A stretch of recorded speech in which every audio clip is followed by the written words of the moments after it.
தமிழ்நாடு என்கிற வார்த்தையே இடம்பெறவில்லை என்பது ஒரு ஒரு ஒரு சிறுபிள்ளைத்தனமான ஒரு வாதமாகத்தான் நான் பார்க்கிறேன். தமிழ்நாடு இந்தியாவில் ஒரு அங்கம். இல்ல சார், சொல்றது கேளுங்க. இது பாரு இருங்க, அவசரம் புரியுதா?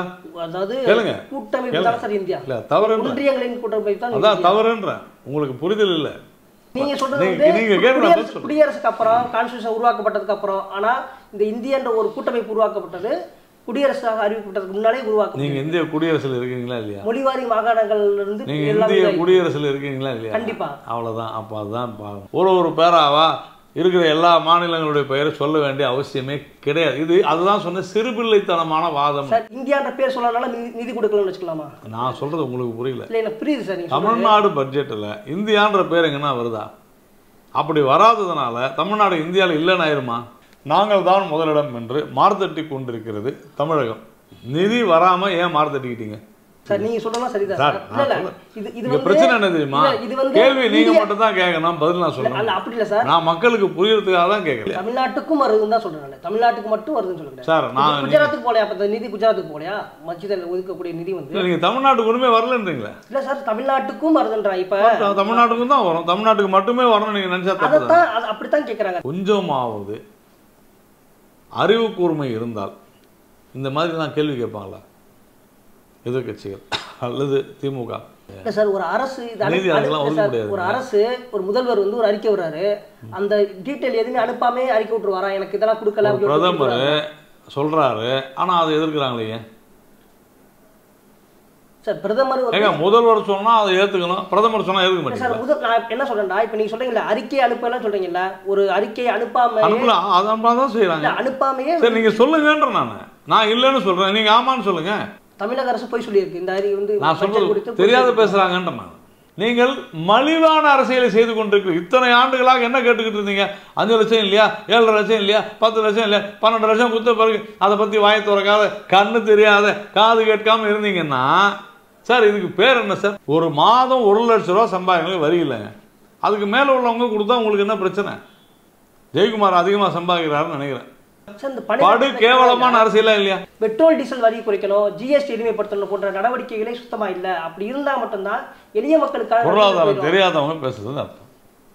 என்ன சார், அரசு சொன்னா அரசு தெரியாம பேசுறீங்க, பொருளாதார சொன்னா பொருளாதார நிபுணர். எதிர்கட்சியா இருந்தா நான் இப்படியே குறை சொல்லிட்டு தான் இருப்பேன்னா நான் இப்படி தான் பேசுவேன்.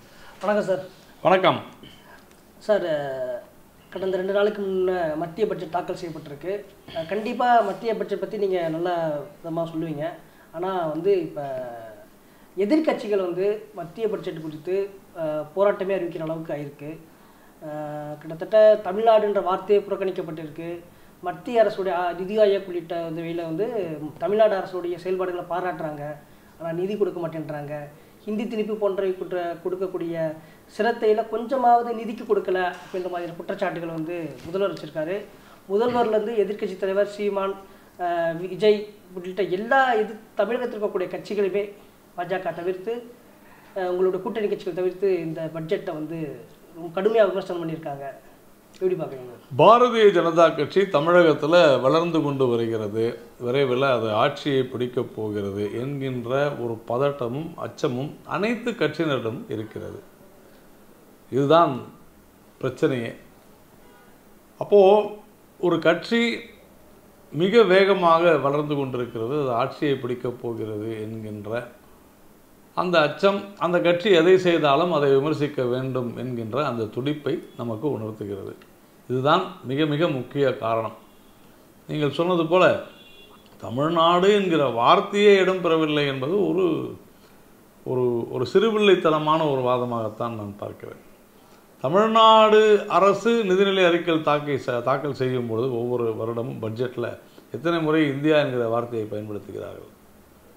அப்படி என்றால் இந்தியா என்ற வார்த்தையை பிடிக்கவில்லை என்ற அர்த்தமா, அல்லது இந்தியாவை புறக்கணிக்கிறார்கள் என்ற அர்த்தமா? எல்லா மாநிலங்களும் சேர்ந்ததா இந்தியா? இல்ல, எல்லா மாநிலமும் சேர்ந்தா இந்தியா கிடையாது. தமிழ்நாடு தவறா சொல்றீங்க. இந்தியா தன்னுடைய நிர்வாக வசதிக்காக மாநிலங்களை பிரித்து கொண்டது. இதுதான் கான்ஸ்டிடியூஷன். புரியுதா? அதாவது கேளுங்க. கூட்டமைப்பு தான் சார் இந்தியா. இல்ல, தவறு. ஒன்றியங்களின் கூட்டமைப்பு தான். அதான் தவறுன்ற. உங்களுக்கு புரிதல் இல்லை. யுனைடெட் ஸ்டேட்ஸ் ஆஃப் அமெரிக்கா அப்படின்னு சொன்னா என்ன அர்த்தம்னா, பல மாநிலங்கள் இணைந்தது America. United States of America. Union of India என்று சொன்னால் இந்தியா தன்னுடைய வசதிக்காக, உதாரணத்துக்கு உங்களுக்கு புரிகிற மாதிரி சொல்கிறேங்க, பீகார்லேருந்து ஜார்க்கண்ட்னு ஒரு மாநிலம் பிரிஞ்சிச்சு இல்லை? யார் பிரித்தாங்க? நிர்வாக வசதிக்காக பிரிச்சிருக்காங்க. யார் பிரித்தாங்க? மத்திய அரசு பிரிச்சு. சரி. உத்தரப்பிரதேசில் உத்தரகாண்ட் பிரிஞ்சிச்சுல்ல? ஆமாம். அது யார் பிரித்தாங்க? உத்தரப்பிரதேசம் பிரிச்சுதா? உத்தரகாண்ட் பிரிச்சுதா? மத்திய அரசு பிரிச்சு? மத்திய அரசு பிரிச்சு. ஆந்திரா தெலுங்கானான்னு பிரிஞ்சதில்ல? அது யார் பிரிச்சு? சார் நீங்கள் சொல்லலாம் சரிதான் சார். இது பிரச்சனை என்ன தெரியுமா? கேள்வி நீங்க மட்டும் தான் கேட்கணும், பதில் நான் சொல்லணும். அல்ல அப்படி இல்லை சார், நான் மக்களுக்கு புரியறதுக்காக தான் கேட்குறேன். இல்லை நீங்கள் சொல்லுங்க சார், இல்லைன்னு சொல்லல. மத்திய அரசு தானே பிரிச்சது. கண்டிப்பா. ஓ, மத்திய அரசு தான் தன்னுடைய நிர்வாக வசதிக்காக மாநிலங்களை பிரித்து கொண்டது. அது எப்படி பிரித்து கொண்டதுன்னா மொழி பேசும் மாநிலங்கள் அப்படின்றதுனால அப்படி பிரிச்சாங்க, அவ்வளோதானே தவிர தமிழ்நாடு இந்தியாவில் ஒரு அங்கம் இல்ல சார். சொல்றதை கேளுங்க. இது பாரு, இருங்க. நீங்க சொல்றது குடியரசுக்கு அப்புறம் கான்ஸ்டிடியூஷன் உருவாக்கப்பட்டதுக்கு அப்புறம், ஆனா இந்த இந்தியன்ற ஒரு கூட்டமைப்பு உருவாக்கப்பட்டது குடியரசாக அறிவிக்கப்பட்டதுக்கு முன்னாலே உருவாக்க. நீங்க இந்திய குடியரசுல இருக்கீங்களா இல்லையா? மொழிவாரி மாகாணங்கள்ல இருந்து நீங்க இந்திய குடியரசுல இருக்கீங்களா இல்லையா? கண்டிப்பா. அவ்வளவுதான். அப்ப அதுதான் பார்க்கணும். அதை விட்டு நீ 100 வருஷத்துக்கு முன்னாடி நீங்க இப்ப நம்ம 1950களுக்கு பிறகு வந்து பிரிக்கப்பட்ட மாநிலம் பத்தி பேசுறீங்க. அது வந்து இப்ப மத்திய அரசோட கண்ட்ரோல் இருக்கனால நம்ம பிரிக்கிறோம், அது வேற விஷயம். ஆனா இது ஒரு ஒருங்கிணைக்கப்பட்டது. சர்தார் வல்லபாய் பட்டேல் ஒருங்கிணைச்ச ஒரு மாவட்ட கூட்டமைப்புன்றது அரசியலமைப்பு சட்டத்திலே இருக்கே. ஏங்க 25 வயசான பையனை ஒரு இந்தியாவுடைய கூட்டமைப்புன்றதானே இருக்கு. நான் இல்லைன்னு சொல்கிறேங்க. இந்திய அரசியலமைப்பு சட்டம் என்ன சொல்லுதுன்னா, இந்தியா தன்னுடைய நிர்வாக வசதிக்காக மாநிலங்களை பிரித்து கொண்டது. இவ்வளோதாங்க. இந்தியான்ற பேர் சொல்லனால நிதி கொடுக்கலன்னு வச்சுக்கலாமா? நான் சொல்கிறது உங்களுக்கு புரியல. இல்லை, எனக்கு புரியுது சார். தமிழ்நாடு பட்ஜெட்டில் இந்தியான்ற பேர் எங்கன்னா வருதா? அப்படி வராததுனால தமிழ்நாடு இந்தியாவில் இல்லைன்னு ஆயிருமா? கிடையாது. அதுபோல் இந்தியா தன்னுடைய மாநிலங்களுக்காக, தன்னுடைய நாட்டினுடைய பொருளாதார வளர்ச்சிக்காக செலவு செய்வது, அதனுடைய வரவு கணக்கை காண்பிப்பது தான் பட்ஜெட். இதில் எல்லா மாநிலங்களும் அடக்கம், தமிழ்நாடும் அடக்கம். ஒரு பேராவா இருக்கிற எல்லா மாநிலங்களுடைய பெயரை சொல்ல வேண்டிய அவசியமே கிடையாது. இது அதுதான் சொன்ன சிறுபிள்ளைத்தனமான வாதம். இங்கே பேரும் வரல, நிதியும் வரல. நிதி வரலன்னு எப்படி சொல்ல முடியும்? நீங்கள் அதே பேப்பரில் இவர் கொடுத்த அறிக்கையில், அதே செய்தித்தாளில் ஒரு பக்கத்துக்கு முன்னால் தினத்தந்தி, தினமலர் எல்லாத்துலையும் என்ன செய்தி இருந்தது தெரியுமா? ஆய்வு அறிக்கையில், பொருளாதார ஆய்வு அறிக்கையில் தோல் பதனிடும் துறை அல்லது தோல் துறையில் இந்தியா மிக சிறப்பாக ஒரு சாதனை புரிந்திருக்கிறது. அதில் 48 விழுக்காடு வந்து தமிழ்நாட்டை சார்ந்தது தான் அப்படின்னு சொல்லியிருக்காங்க. சரியா? கரெக்டாக படிச்சிங்களா? அதை பெருமையாக நீங்கள் சொன்னீங்க, நித்தி ஆயோக் பாராட்டு இருக்குதுன்னு. அது தமிழ்நாட்டை, அந்த தோல் துறைக்கு இந்த பட்ஜெட்டில் அதிக அளவு நிதி ஒதுக்கப்பட்டிருக்கிறது. ஒத்துக்கிறீங்களா? அப்போது யாருக்கு அதிகம் அந்த நிதி போகும்? தமிழகத்துக்கு வரும். அப்புறமா வரலன்னு சொல்கிறாங்களே எப்படி? ஒன்று, தொழில்துறையில் நாங்கள் தான் முதலிடத்தில் இருக்கிறோம் அப்படின்னு சொல்கிறாங்க. MSME, சிறு குறு தொழிற்சாலைகள். அப்போது இதில் நாங்கள் வந்து மிக அதிகமான அளவில் நாங்கள் வந்து தமிழ்நாட்டில் தான் இருக்கிறோம். அதுவும் கிட்டத்தட்ட 50% தொழிற்சாலைகள் தமிழ்நாட்டில் தான் இருக்குது அப்படின்னு சொல்கிறாங்க. அதற்கு அதிகமான சிறு குறு தொழிலுக்காக அதிகமான நிதி உதவி இந்த முறை அளிக்கப்பட்டிருக்கு, பல சலுகைகள் அளிக்கப்பட்டிருக்குது. யாருக்கு போகும்? எல்லா மாநிலங்களுக்கும் போகும் சார். நாட்டு தமிழ்நாடு மட்டும் கிடையாது. 100 ரூபான்னா ஆமாம், 50 ரூபாய் யாருக்கு போகும் சார்? நான் கேட்கறதுக்கு பதில் சொல்லுங்க. தமிழ்நாட்டில் மட்டும் MSME இல்லையா சார்? எல்லா உங்களுக்கு புரியலங்க. புரியுது சார். மாநிலங்களுக்கு எல்லாம் போகுமா சார்? 100 அதாவது கடந்த முத்ரா லோன்லேருந்து, அதே மாதிரி இந்த கிரெடிட் கேரண்டி ஸ்கீம்லேருந்து MSMEக்கு கொடுத்த எல்லாத்துலேயுமே தமிழகத்தில் 10 விழுக்காட்டிற்கும் மேலாக நிதி பெறப்பட்டு நாங்கள் தான் முதலிடம் என்று மார்த்தட்டி கொண்டிருக்கிறது தமிழகம். நிதி வராமல் ஏன் மார்த்தட்டிக்கிட்டீங்க? என் கேள்வி தாங்க. சரி, அதை விட்டுருங்க. மீனவர்களுக்காக, விவசாய துறையில் மீன் வளத்திற்காக, மீனவர்களுக்காக பல்வேறு சலுகைகள், அந்த மீன்பிடி தொழிலுக்காக மிகப்பெரிய சலுகைகள் அறிவிக்கப்பட்டிருக்கின்றன. இந்தியாவில் 2 மாநிலங்கள் தான் மீன்பிடி தொழில் அதிகமாக ஈடுபட்டிருக்கிற, மீனவர்கள் அதிகமாக இருக்குது. எந்தெந்த மாநிலம்? ஒன்று குஜராத்து, இன்னொன்று தமிழ்நாடு. 2மே கோஸ்டல் ஸ்டேட்ஸ், மிகப்பெரிய கடற்கரையை அடக்கியது.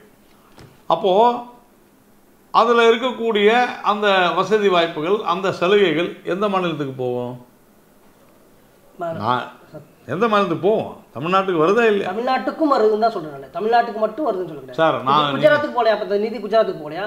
மத்தியில் ஒதுக்கக்கூடிய நிதி வந்து நீங்கள் தமிழ்நாட்டுக்கு ஒன்றுமே வரலன்றீங்களா? இல்லை சார், தமிழ்நாட்டுக்கும் வருதுன்றா. இப்போ தமிழ்நாட்டுக்கும் தான் வரும். தமிழ்நாட்டுக்கு மட்டுமே வரணும் நீங்கள் நினைச்சா அதைத்தான் அப்படித்தான் கேட்குறாங்க. தமிழ்நாட்டுக்கு ஒரு தனியான ஒரு நிதி கிடையாதுன்றாங்க. அப்படி இல்லைங்க. இங்க இருக்கக்கூடிய மெட்ரோ திட்டத்துக்கு நிதி இல்ல, நெடுஞ்சாலைகளுக்கு அப்படின்னா போய் சொல்றாங்க. மதுரை கோயம்புத்தூர் திட்டத்துக்கு நிதி கொஞ்சமாவது நீங்க வந்து அவங்க சொல்றாங்க, நீங்க வந்து நீங்களா இந்த கேள்வி கேட்கல, அவங்க சொல்றாங்கன்னு தான் கேட்குறீங்க. இருந்தாலும் மக்களுக்கு புரியுறதுக்காக சொல்றாங்க. கொஞ்சமாவது அறிவு கூர்மை இருந்தால் இந்த மாதிரி நான் கேள்வி கேட்பாங்களா எதிர்கட்சிகள் அல்லது திமுக? மெட்ரோ திட்டத்துக்கு சமீபத்தில் ஒரு 3-4 மாதங்களுக்கு முன்னால் தான் நிதி ஒதுக்கீடு செய்யப்பட்டிருக்கிறது. அப்புறம் இப்போ வரலன்னு சொன்னா என்ன அர்த்தம்? சார், அவங்க சொல்றது மதுரை கோயம்புத்தூர் மெட்ரோ திட்டத்துக்கு பத்தி இல்ல, நெடுஞ்சாலைகளுக்கான இந்த மதுரை கோயம்புத்தூர்லாம் இது எடுத்துட்டாங்களா? நிலம் எடுத்துட்டாங்களா? நிதி ஒதுக்கப்படலன்னு சொல்றாங்க. நிலம் எடுத்துட்டாங்களா? நிலம் எடுக்காதனால டிபிஆர் அமிச்சாங்களா? இல்ல சார், நிலம் எடுக்காதனால டிபிஆர் பணம் டிபிஆர் அமிச்சாங்களா? முதல்ல நீங்க தெரிஞ்சுட்டு பேசுங்க. அவங்க தான் தெரியாத பேசுறாங்க. முதல்ல இது வந்து உடனே இன்னைக்கு சொல்லிட்டு நாளைக்கு வர்ற விஷயம்லாம் இல்லை. மதுரை கோயம்புத்தூர்னுடைய ஸ்டேட்டஸ் என்ன, அது உண்டான டீட்டெயில்டு ப்ராஜெக்ட் ரிப்போர்ட் அனுப்பிச்சிருக்கிறாங்களா, அது அப்ரூவல் வாங்கியிருக்கிறாங்களா, என்ன மாதிரியான இதில் செய்ய போகிறாங்க, இதெல்லாம் எதுவுமே அனுப்பலைங்க சார். ஒரு அரசு ஒரு அரசு ஒரு முதல்வர் வந்து ஒரு அறிக்கை விடுறாரு, அந்த டீட்டெயில் எதுவுமே அனுப்பாமே அறிக்கை விட்டுருவாரா, எனக்கு இதெல்லாம் கொடுக்கல. பிரதமர் சொல்கிறாரு, ஆனால் அதை எதிர்க்கிறாங்களே சார். பிரதமர் முதல்வர் சொன்னா அதை ஏத்துக்கணும், பிரதமர் சொன்னா ஏத்துக்க மாட்டீங்க சார். நான் என்ன சொல்றேன்டா, இப்போ நீங்க சொல்றீங்கல்ல அறிக்கையை அனுப்பலாம் சொல்றீங்கல்ல, ஒரு அறிக்கையை அனுப்பாம அதான் செய்யறாங்க. அனுப்பாமையே சரி, நீங்க சொல்லுங்கன்ற நான் இல்லைன்னு சொல்றேன், நீங்க ஆமான்னு சொல்லுங்க, அதை கொடுங்க என்கிட்ட. அது நீங்க எப்படி அங்க போய் கேளுங்க. நீங்க திட்ட அறிக்கை கொடுக்கணும்னு சொல்றீங்க. திட்ட அறிக்கை நீங்க என்கிட்ட திட்ட அறிக்கை கொடுக்கணும், அதன் பிறகு நான் ஒப்புதல் கொடுக்கணும், நான் ஆய்வு செய்து ஒப்புதல் கொடுக்கணும். நான் ஆய்வு செய்து ஒப்புதல் கொடுத்த பிறகுதான் இதுக்கு நீங்கள் நிலத்தை வந்து ஆர்ஜிதம் பண்ணுவீங்க. அதன் பிறகு தான் நிதியே கொடுப்பாங்க. இதான் நாங்கள் உலக வழக்கம். அப்புறம் நீங்கள் எதுவுமே செய்யாத, நிதி ஒதுக்கலை, இது என்ன இது? அப்போ திட்ட அறிக்கை கொடுக்காமையே வந்துட்டு கண்டிப்பாக தமிழக அரசு போய் சொல்லியிருக்கு. இந்த அறிக்கை வந்து நான் சொல்றது தெரியாத பேசுகிறாங்கன்ற. நான் மதுரை கோயம்புத்தூரில் மெட்ரோ திட்டம் செயல்படுத்தப்படும், இவ்வளோதாங்க விஷயம். புரிஞ்சுங்க. சரி, எப்படி செயல்படுத்தப்படும்? முதல்வருக்கு இதெல்லாம் சொல்லவே இல்லைன்றீங்களா? அவர் அறிக்கை கொடுக்கறதுக்கு முன்னாடி அங்க முதல்வர் தெரியாது எப்படி நடக்கும்? அவங்க பட்ஜெட்ல கூட வாசிக்கிறாங்களே. இல்ல, அவர் அப்ப அறிக்கை கொடுத்திருக்காருன்றப்ப கொடுத்தது தவற அரசியல் பண்றாங்கன்ற. எப்போ நிதி ஒதுக்கப்படுமோ அப்போதான் ஒதுக்கப்படும். நீங்க உங்க இஷ்டத்துக்கு பேசிக்கிட்டு இருந்தா வேலை நடக்காது. நான் தான் சொன்னேன்ல, சிறுபிள்ளைத்தனமாக தமிழ்நாடு என்ற பெயரே இல்லைன்னா இது வரைக்கும் 10 வருஷம் வச்சுப்போம், மற்ற விட்டுருங்க. 2004 2014 வரையிலும் திமுக அங்கம் வகித்த காங்கிரஸ் கூட்டணி ஆட்சியில் தமிழ்நாடு என்கிற பெயர் பட்ஜெட்டில் எத்தனை முறை வந்திருக்குன்னு சொல்லுங்கள். ஏன்னா அதாவது ஒரு சிறுபிள்ளைத்தனமான வாதம் இது வந்து ஒட்டுமொத்தமாக ஒரு அற்புதமாக ஒரு அருமையான பட்ஜெட். இந்த பட்ஜெட்டுன்றது வந்து உண்மையிலேயே கடந்த 25 வருடங்கள் இல்லாத அளவுக்கு மிக சிறப்பான ஒவ்வொரு ஆண்டும் மேம்படுத்தப்பட்டு கொண்டே வருது. இந்த ஆண்டு மிக மிக அருமையான ஒரு பட்ஜெட். 12 லட்சம் ரூபாய் வந்து வருமானவர்கள் வரி இல்லை அப்படின்னு சொன்னாங்க. அதை பாராட்டுவதற்கு உங்களுக்கு மனம் இல்லை என்றால் நீங்கள் மலிவான அரசியலை செய்து கொண்டிருக்க. இத்தனை ஆண்டுகளாக என்ன கேட்டுக்கிட்டு இருந்தீங்க? 5 லட்சம் இல்லையா, 7 லட்சம் இல்லையா, 10 லட்சம் இல்லையா, 12 லட்சம் கொடுத்த பிறகு அதை பற்றி வாயை திறக்காத, கண்ணு தெரியாத, காது கேட்காம இருந்தீங்கன்னா சார் இதுக்கு பேர் என்ன சார்? படு கேவலமான அரசியலா இல்லையா? இந்த 12 லட்சம் ரூபாய் இந்த வருமான உச்சவரம்புல வந்துட்டு அரசியல்வாதி விட்டுருங்க, பொருளாதார அறிஞர்கள் ஒரு குற்றச்சாட்டு வைக்கிறாங்க. இந்த கிட்டத்தட்ட இந்த 12 லட்சம்ன்றது வந்து 140 கோடி ரூபாய் மக்கள் தொகையில் ஒரு குறிப்பிட்ட அளவு தான் இந்த அளவுக்கு வாங்குவாங்க. ஏழை எளிய மக்கள் இருக்கக்கூடிய இந்தியா போன்ற நாடுகளில் பெட்ரோல் டீசல் வரி குறைக்கணும், ஜிஎஸ்டி எளிமைப்படுத்தணும் போன்ற நடவடிக்கைகளே சுத்தமாக இல்லை. அப்படி இருந்தால் மட்டும்தான் எளிய மக்களுக்கான பொருளாதாரம் தெரியாதவங்க பேசுறது அர்த்தம். என்ன சார், அரசு சொன்னா அரசு தெரியாம பேசுறீங்க, பொருளாதார சொன்னா பொருளாதார நிபுணர் எதிர்கட்சியா இருந்தா நான் இப்படியே குறை சொல்லிட்டு தான் இருப்பேன்னா நான் இப்படி தான் பேசுவேன். பொருளாதார நிபுணர்களுக்கு சொல்ல வேண்டிய அவசியம் இல்லை சார். நீங்க சொல்ற பொருளாதாரம் தெரியலன்னு தான் சொல்றேன். உண்மையிலேயே பெட்ரோல் டீசல் வரி குறைச்சிருந்தா மக்களுக்கு நன்மை தானே சார்? சரி, ஜிஎஸ்டிக்குள்ள வாங்கன்னு சொல்லி வர மாட்டேங்கிறீங்களா? யார் சார் கொண்டு வரணும் ஜிஎஸ்டிக்குள்ள? பெட்ரோல் டீசல் எல்லா மாநிலங்களும் ஒத்துக்கிட்டு அதை கொண்டு வரணும் கவுன்சில். சரிங்க சார். இப்போ வந்துட்டு அப்படியே ஒரு வேலை நான் சொல்கிறேன், அப்படியே ஒரு வேலை ஜிஎஸ்டிக்குள்ளே வந்தால் கூட பெட்ரோல் டீசல் விலையை வந்து கிட்டத்தட்ட 3.5 வருஷமாக ஏற்றவே இல்லை. என்ன உங்களுக்கு பிரச்சனை? எதுக்கு இப்போ குறைக்கணும்? அப்போ இல்லைங்க, நான் சொல்கிறது எதுக்கு குறைக்கணும் சொல்லுங்கள். பெட்ரோல் டீசல் பயன்பாட்டையே குறைக்கணும்னு சொல்லிக்கிட்டு இருக்கிறோம். உலகம் முழுக்க பெட்ரோல் டீசல் பயன்படுத்துவதை குறைக்கணும், எலக்ட்ரிக் கார்ஸை எலக்ட்ரிக் வெஹிக்கிள்ஸை இன்க்ரீஸ் பண்ணணுன்றோம். அப்போ எலக்ட்ரிக் வெஹிக்கிள்ஸுக்கு கொடுக்கக்கூடிய சலுகைகள்லாம் எங்கேருந்து வரும்? நீங்கள் வந்து அப்போ உங்களுக்கு வந்து சுற்றுப்புற சூழல் குறித்து அக்கறை இல்லையா? பருவநிலை மாற்றம் குறித்து உங்களுக்கு அக்கறை இல்லையா? புவி வெப்பமயமாதல் குறித்து எங்களுக்கு தான் தெரியுமா? இவங்களுக்கு என்ன, அதாவது என்னன்னே புரியாத பேசுகிறவங்களை நீங்கள் என்ன பண்ணுவீங்க? நீங்கள் நாட்டில் ரோடு போட வேணாமா? உலக நாடுகள் முழுக்க பெட்ரோல் டீசல் மீதான வரி தான் அதிகம். இன்றைக்கி அமெரிக்கா அதிகமான எண்ணெய் வளம் கொண்ட ஒரு நாடு, கச்சா எண்ணெய் இருக்கிற நாடு. அமெரிக்காவில் என்ன விலைன்னு தெரியுமா உங்களுக்கு? இங்கிலாந்தில் என்ன விலைன்னு தெரியுமா? 200 ரூபாய் ஒரு லிட்டர் பெட்ரோல். அங்கே தனிநபர் வருமானம் அதிகம் சார். அதெல்லாம் தனிநபர் வருமானம் அதிகம். இந்தியாவில் வந்து தனிநபர் வருமானம் அதிகமாக இருக்குது. அப்போ ஒரு காரியம் பண்ணுறீங்களா? தமிழ்நாட்டில் தனிநபர் வருமானம் அதிகம். எவ்வளோ? தமிழ்நாட்டில் 103 ரூபாய் இங்கே விற்கிறீங்க. உத்தரப்பிரதேசத்தில் தமிழ்நாட்டோட பாதி தான். அப்போ 50 ரூபாய்க்கு உத்தரப்பிரதேசம் விற்கலாமா? என்ன பேசுறீங்க? தனிநபர் வருமானம் குறைவு சார். இதுக்கு அது நான் சொல்றது இல்லைங்க, நீங்கள் அதான் சொல்கிறேங்க. அங்கேயே விலை அதிகம்தான். ஏனென்றால் அந்த நாடு வரி வசூல், எல்லா நாடுகளுமே வரி வசூலிக்கும். பாகிஸ்தானில் விலை குறைவு, ஸ்ரீலங்காவில் விலை குறைவு, இப்போ எல்லாத்துலேயும் ஒரே விலை தான். அப்படி சொன்னால் கூட என்னன்னா அங்கெல்லாம் பெட்ரோல் டீசல் கிடைக்காது. நீங்கள் இல்லாத போய் விலை குறைவுன்னு எப்படி சொல்கிறீங்க? சில நாடுகளில் பெட்ரோல் 1 ரூபாய் 70 காசு தான். ஆனால் அந்த நாட்டில் தண்ணி எவ்வளோ தெரியுமா? 500 ரூபாய். பால் வந்து 800 ரூபாய். அதுக்கு பேர் தான் பணவீக்கம். சரி, இதெல்லாம் அதனால தான் சொன்ன பொருளாதாரம் தெரியாதவர்கள் பேசுகிறார்கள் அப்படின்னு நான் சொன்னேன். அதாவது இப்போ நீங்கள் சொல்கிறது மட்டும்தான் சரின்ற மாதிரியான ஒரு பார்வையாக இருக்கும் சார். அப்போ எதிர்கட்சிகளெல்லாம் அவங்க சொல்கிறது தான் பொருளாதாரம்னு சொன்னால் நான் சொல்கிறது தான் பொருளாதாரம். அடிப்படையாக வந்து எளிய மக்களுக்கான ஒரு விஷயம் சொல்கிறாங்க. பெட்ரோல் டீசல் வரி குறைச்சிருக்கலாம். அடிப்படையாக பாருங்களேங்க, நீங்கள் பெட்ரோல் டீசல் வந்து குறைக்கும் ஜிஎஸ்டிக்குள்ளே வாங்க, ஒத்துக்க சொல்லுங்கள். தேர்தல் அறிக்கையே வந்து இந்த நிதிநிலை அறிக்கையை வந்துட்டு ஒரு மாநிலத்துக்கான நிதிநிலை அறிக்கையா? என்ன மாநிலத்துக்கான? பீகாருக்கான ஒரு நிதிநிலை. பீகாரில் 2 மிக முக்கியமான திட்டங்களுக்கு நிதி அளிச்சிருக்கேன். தவறு என்ன இருக்கு சொல்லுங்க? இல்லை, தேர்தலை நான் என்ன கேட்குறேன், மெட்ரோவுக்கு இங்கே கொடுத்தாங்கல்ல, மெட்ரோவுக்கு இங்கே ஒதுக்கினாங்கல்ல பணம். சரி, அதே நேரத்தில் வந்து ஆந்திராவில் மெட்ரோவுக்கு ஒதுக்கினாங்களா? இல்லை. பீகாருக்கு இதே அளவுக்கு நிதி ஒதுக்கினாங்களா? இல்லை. ஹரியானாவுக்கு இதே அளவு ஒதுக்கினாங்களா? இல்லை. அவங்க வைக்கிற குற்றச்சாட்டு கடந்த நிதிநிலை அறிக்கையிலையும் அவங்களுக்கு அந்த ஆளுங்கட்சிக்கு சப்போர்ட் இருக்கக்கூடிய மாநிலங்களுக்கு, ஆந்திரா போன்ற மாநிலங்களுக்கு ஒதுக்குறாங்க. இந்த வருஷம் வந்து பீகார் தேர்தல் வருது. தேர்தலுக்காக மட்டுமே நிதிநிலை ஒதுக்கப்படுகிறது. அப்போ அதான் சொல்றோம், ஒரே நேரத்தில் தேர்தல் வச்சுங்க, இந்த குற்றச்சாட்டே வராதுல்ல சார். ஒரே நாடு ஒரே தேர்தல் சொல்றோம், ஆனா நிதி மட்டும் ஒரே நாடு. நான் என்ன கேட்குறேன், தேர்தல் நடக்கக்கூடிய மாநிலங்கள்ல இந்த மாதிரி கொடுக்குறாங்கன்னு சொல்றீங்கல்ல, நீங்கள் ஒரே நேரத்தில் தேர்தல் வச்சுங்க, அப்போ இந்த குற்றச்சாட்டே வராதுல்ல. அதான் சார், இப்போ அவங்க என்ன சொல்றாங்க, ஒரே நாடு ஒரே தேர்தல்லாம் சொல்றாங்க, ஆனா நிதி விஷயத்துல மட்டும் ஒரே அப்படின்னு நீங்க சந்தேகப்பட்டீங்கன்னா ஒரே தேர்தலை ஒத்துக்குங்க. ஏன் ஒத்துக்க மாட்டேன்றீங்க? அது எப்படி சார் சாத்தியமாகும்? எது எப்படி சாத்தியமாகும்? ஒரே நாடு ஒரே தேர்தல்ன்றது மாநிலங்களுடைய சுயாட்சியை பறிக்க. அப்படிலாம் ஒரு சுயாட்சியும் ஒன்றும் பறிக்காது. யார் சொன்னது? 1952லேருந்து 67 வரைக்கும் சுயாட்சியை பறிச்சிருந்தாங்களா? என்ன பேசுறீங்க? 72 கூட இங்கே வந்து அப்படி தான் தேர்தல் நடந்துச்சு, 77 கூட அப்படி தான் தேர்தல் நடந்துச்சு. சுயாட்சி பறிச்சுதா? நமக்கு இன்னைக்கு நடக்கிற தேர்தலுக்கு நிறைய டிஃபிகல்ட்டி சார். 4 கட்டம் 5 கட்டமான தேர்தல். நீங்க கட்டமான தேர்தல்ன்றது வேற, அந்த மாதிரி நடத்திருக்கோம். இங்க வந்து ஒரே நாடு ஒரே தேர்தல்ன்றது ஒரே கட்டம்ன்றது வேறங்க, ஒரே நேரம்ன்றது தான் விஷயம். அதனால என்ன ஆகுது? பண இழப்பு சேமிக்கப்படுகிறது, நேர இழப்பு சேமிக்கப்படுகிறது, உழைப்பு விரயம் சேமிக்கப்படுகிறது, லஞ்சம் ஊழல் தடுக்கப்படுகிறது. இதெல்லாம் உண்மையா இல்லையா சார்? இது வந்து இன்னும் சாத்தியப்படாத ஒண்ணுதான். இந்த நீங்க சொல்றது வந்து அது உங்களுடைய, நீங்க சாத்தியப்படாத நினைச்சா உலகமே சாத்தியப்படாதுன்னு அர்த்தமா இல்ல சார். சரி, ஒருவேளை எப்படி சாத்தியப்படும், ஏன் சாத்தியப்படும் தெளிவா சொல்லுங்க. மாநிலத்துல வந்துட்டு ஆட்சி கவிழ்க்கப்படுது, மறுபடியும் தேர்தல் நடத்துமா? அப்ப செலவு அடுத்த டைம் 3 வருஷம்னா அது என்ன அப்படியே எல்லா ஆட்சியும் கவுந்துனே இருக்குமா? நான் சொல்றேன், அது வரைக்கும் அந்த மாநிலத்தோட கண்ட்ரோல் யார்ட்ட இருக்கும்? ஜனாதிபதி ஆட்சி நடக்கும் 2 மாசமோ 1 மாசமோ, இல்ல காப்பந்து அரசு நடக்கும். என்ன இதுக்காக இந்த திட்டமா? இதுக்காக இந்த திட்டமா? எதுக்காக இந்த திட்டம்? ஒரு ஆட்சி 2024ன்னு வச்சுப்போம்.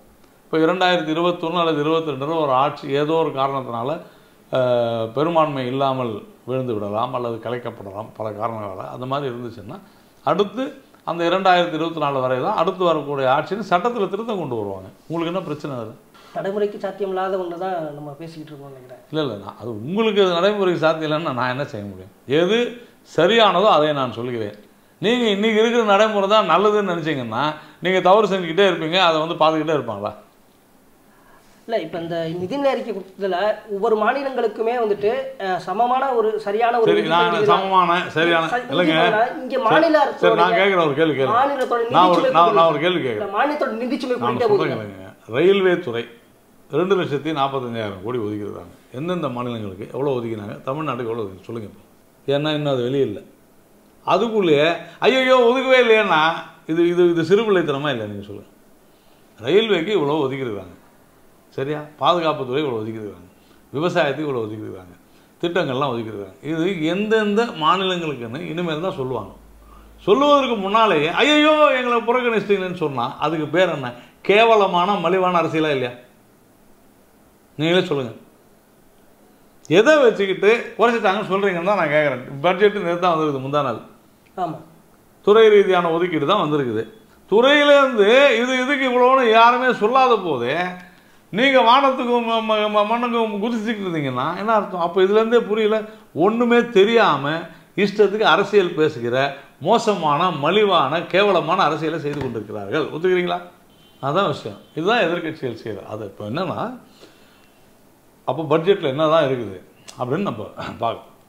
நம்ம எதிர்கட்சிக்கு சொல்லலாம் புறந்திருக்கோம். பட்ஜெட் என்ன சொல்லுது அப்படின்னா, வளர்ச்சி அடைந்த இந்தியாவை நோக்கி போகிறோம். வளர்ச்சி அடைந்த இந்தியாவை நோக்கி போகிறோம்னா என்ன செய்யணும்?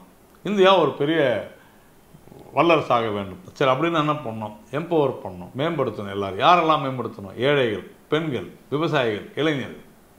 இவங்க தான் டார்கெட். அப்போ இவங்களை நம்ம செய்யணும்னா என்ன செய்யணும் அப்படின்னா, பல்வேறு துறைகள், கல்வித்துறை, விவசாயத்துறை, தொழில்துறை, இவங்கெல்லாம் நம்ம மேலே கொண்டு வரணும். அப்போ இவங்கெல்லாம் மேலே கொண்டு எல்லோரையும் உள்ளடக்கியது தான் ஒரு ஒரு இங்கே 50 விழுக்காடு ஆண்கள் 50 விழுக்காடு பெண்கள் இருக்கிறாங்கன்னு சொன்னாக்க 50 விழுக்காடு மட்டுமே வேலை செஞ்சால் அந்த நாடு முன்னேறாது. அப்போது மீதி இருக்கிற பெண்களும் வேலை செய்யணும். அப்படின்னா பெண்களில் இருக்கிற 70 விழுக்காடு பேர் மேலே வரணும், அதிகமாக பணம் சம்பாதிக்கணும், பொருளாதார நடவடிக்கையில் ஈடுபடணும். அப்படின்றதுனால தான் எஸ்சி எஸ்டி விமனுக்கு இவ்வளவு ஸ்டார்ட் அப் தொழிலுக்கு அப்படின்லாம் கொண்டு வராங்க. அதே மாதிரி இந்த இதில் பார்த்தீங்கன்னா டிஜிட்டலில் தாய்மொழியில் புத்தகங்கள் அதை யாராவது பேசியிருக்கிறாங்களா? ஹிந்தி திருப்பி பண்ணுறாங்க. இப்போ இன்றைக்கி என்ன ஆச்சு? டிஜிட்டலில் கொண்டு வரணும்னு சொல்கிறாங்க. கல்வித்துறைக்கு அதிக ஒதுக்கீடு கொடுக்கப்பட்டிருக்கிறது, விவசாயத்துறைக்கு அதிக ஒதுக்கீடு. விவசாயத்துறையில் என்ன சொல்கிறாங்க? நாங்கள் தான் விவசாயத்துறையில் மிக அதிகமான லாபத்தை ஈட்டினோம்னு தமிழ்நாடு அரசு மார்த்தட்டி கொள்கிறது. நல்லா சொல்கிறேங்க. அதுதாங்க, அது மாநிலமும் ஒப்பந்தம் போடணும். பல மாநிலங்கள் நடந்து கொண்டிருக்கிறது. இங்கே கூட அது உடனடியாக ஒரே நாளில் முடிகிற விஷயம் இல்லை. எடப்பாடி பழனிசாமி அவர்கள் இருக்கும்போது தான் ஆந்திராவும் தமிழ்நாட்டில் இருக்கக்கூடிய நதிகளை இணைப்பதற்குண்டான சாத்தியக்கூறுகள் குறித்து ஒரு ஒப்பந்தமே போடப்பட்டிருக்கிறது. இல்லைன்னு மறுப்பார் அவரு? தவறு. அப்போது இன்னைக்கு இந்த 4 மிக முக்கிய அந்த பெண்கள், இளைஞர்கள், விவசாயிகள், ஏழைகள், இவங்க எல்லாரையும் நாம் இணைக்கணும்னு சொன்னாங்க. இன்றைக்கி இது இந்த 12 லட்சம் ரூபாய் இது நம்ம குறைச்சதுனால என்ன? நமக்கு வாங்கும் சக்தி அதிகரிக்கும். கிட்டத்தட்ட 70-80,000 ரூபாய் இத்தனை கோடி பேர்கிட்ட சேவிங்ஸ் இருக்கும். அப்போ வாங்கும் சக்தி அதிகரிக்கும். வாங்கும் சக்தி அதிகரித்தா என்ன ஆகும்?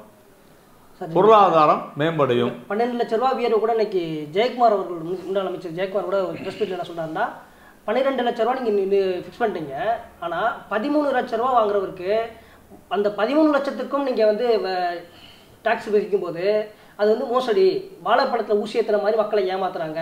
12 லட்ச ரூபாய் கழித்து அந்த அவர் எக்ஸ்ட்ரா வாங்கக்கூடிய 1 லட்ச ரூபாய்க்கு தான் வரி வாங்கணும். தெரியாமல் பேசுறாரு. தெரியாத பேசுறதுலாம் நான் பதில் சொல்ல முடியாது. அவர் குற்றச்சாட்டை வைக்கிறாரு. அப்போ தெரியாத பேசுறாரு, அதுக்கெல்லாம் பதில் சொல்ல முடியாது. ஒழுங்காக படிக்க சொல்லுங்க. அப்புறம் இல்லை அதை விளக்கிருங்க. அவர் என்ன தெரியும்? 12 லட்ச ரூபாய் வரைக்கும் வரி இல்லை சார். இது நாள் வரைக்கும் எவ்வளோ இருந்துச்சு? 7.5 லட்ச ரூபா இருந்துச்சு. முன்னால் எப்படி இருந்துச்சு அப்படியே தான் இருக்குது. இப்போ புதுசாக வந்து சொல்கிறாரு தமிழ்நாட்டில் மட்டும் என்ன விதிவிலக்கு எதனா கொடுத்துருக்காங்களா? கிடையாது. இல்லை சார், அவர் என்ன சொல்கிறாருன்னா சார் அவர் சொல்கிறது காமெடி சார். அது எப்படி நீங்கள் குற்றம் சொல்கிறீங்க? என்ன குற்றம்? என்ன குற்றம்? கொஞ்சம் விளக்கமாக சொல்லுங்கள். ஸ்லாப் தான் கொடுத்துருக்குது, அந்த ஸ்லாப் படி கொடுக்க போகிறாங்க, அவ்வளோதானே. உங்களுக்கு என்ன பிரச்சனை அதில்? இல்லை, அவர் என்ன சொன்னா 12 லட்ச ரூபா சரிங்க, ஸ்லாப் தானே சார் விலக்கு கொடுத்துருக்கீங்க சார். அதிகமாக சம்பாதிக்கிறவங்களுக்கு கூடுதல் வரி இருந்தால் உங்களுக்கு என்ன பிரச்சனை? ஒரு மாதம் 1 லட்ச ரூபா சம்பாதிக்கிறவங்களுக்கு வரி இல்லைங்க. அதுக்கு மேலே உள்ளவங்க கொடுத்தா உங்களுக்கு என்ன பிரச்சனை? ஜெயக்குமார் அதிகமாக சம்பாதிக்கிறாருன்னு நினைக்கிறேன், அதனால் அவருக்கு ஏதோ பிரச்சனை இருக்குது. இதுக்கு இப்படி தான் பதில் சொல்லணும். இந்த மாதிரி பேசுகிறவங்களுக்கு வேறு எப்படி பதில் சொல்ல முடியும்? என்ன ஸ்லாப் உண்டோ ஸ்லாப் படி தான் சார் போக முடியும். சிஸ்டம் இதுதான், அதான் ஸ்லாப்பு. வாழைப்பழத்து ஊசி குற்றச்சாட்டு வைக்கிறாரு. அவருக்கு வாழைப்பழம் ஊசி எதையாவது சொல்லிட்டு இருப்பாரு. நீங்கள் நம்ம ரொம்ப சீரியஸாக இந்த நாடு எப்படி முன்னேறணும்னு பேசிகிட்டு இருக்கும்போது நீங்கள் ஜெயக்குமார் பற்றிலாம் பேசியிருக்கீங்க. இல்லை, அவர் குற்றச்சாட்டு வைக்கிறனால நீங்கள் இந்த இந்தியா வளர்ச்சி எப்படி வளர்ச்சி அடையும்? இன்றைக்கி சுகாதாரத்தில், தொழில்துறையில், விவசாயத்துறைக்கு, அதே மாதிரி பல்வேறு ஆராய்ச்சிகளுக்கு, சுற்றுலாத்துறைக்கு, இப்படி எல்லாத்துக்கும் அதிக நிதி ஒதுக்கீடு செய்திருக்கிறோம். சுற்றுலாத்துறை எடுத்துங்க, தமிழ்நாட்டில் பல்வேறு இடங்களில் வந்து சுற்றுலாத்துறையில் பெருசாக கொண்டு வர போகிறாங்க. அப்போது பணம் எங்கே போகும்? தமிழ்நாட்டுக்கு தான் வரும். நீங்கள் சொல்கிறீங்க சுகாதாரம், நகராட்சி நிர்வாகம் உள்ளிட்ட போன நிதி நெருக்கையில் ஒதுக்கப்பட்ட நிதியை முறையாக வந்து பாதி பயன்படுத்தப்படாதுன்ற குற்றச்சாட்டு முன்வைக்கிறாங்களே. சரி, பயன்படுத்தப்படுறதுனா நான் இப்போ கொஞ்ச நேரத்துக்கு முன்னாடி சொன்ன பாருங்க, ஒருவேளை பயன்படுத்தப்படவில்லை என்று சொன்னால் யார் பயன்படுத்தியிருக்க மாட்டார்கள்னு புரிஞ்சுங்க.